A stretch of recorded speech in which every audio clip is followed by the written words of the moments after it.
بسم اللہ الرحمن الرحیم۔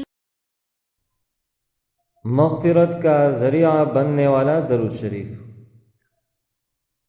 اللہم صل علی محمد كلما ذكره الذاکرون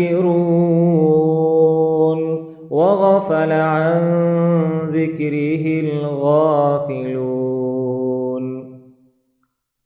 حضرت امام شافعی رحمۃ اللہ علیہ کو ان کی وفات کے بعد ایک شخص نے خواب میں دیکھا اور پوچھا، اللہ تعالیٰ نے آپ کے ساتھ کیا معاملہ فرمایا؟